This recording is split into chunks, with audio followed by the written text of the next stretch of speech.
अस्सलाम वालेकुम नाज़रीन, आज की हमारी वीडियो कोरोना वायरस और एक औरत के ख्वाब से मुतल्लिक है। वीडियो मज़ीद आगे देखने से पहले आपसे गुजारिश है कि हमारी वीडियो को लाइक और सब्सक्राइब कर लें।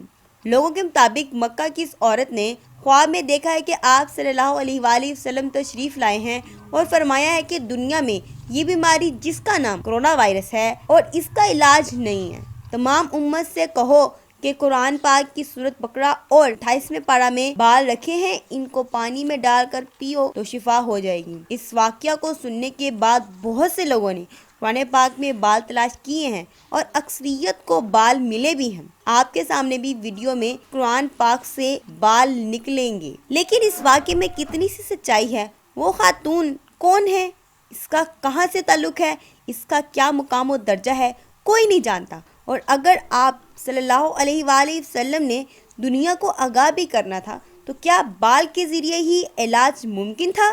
बाल कुरान पाक से मिले हैं, लेकिन इसमें क्या सच्चाई है कि ये बाल कोई मुअज्जा है? ये तुम्हारे अपने ही बाल भी हो सकते हैं। देहात में ये बात जंगल में आग लगने की तरह फैल गई है और बहुत से लोगों ने इन बालों को पानी में घोल कर पी भी लिया है।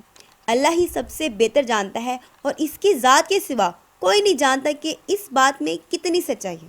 बहरहाल सफाई निस्फ ईमान है। आप सबसे दरख्वास्त है कि सफाई को अपनाएं और हर तरह की बीमारी से महफूज रहें, क्योंकि जो शख्स साफ रहेगा इसे कोई बीमारी नहीं लग सकती।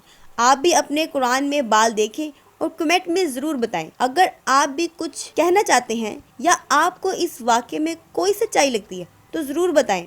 इस्लाम एक वाज़िह दीन है, इसमें कोई भी चीज़ पोशीदा नहीं है और ख्वाब पर मबनी चीज़ को किस तरह सच माना जाए।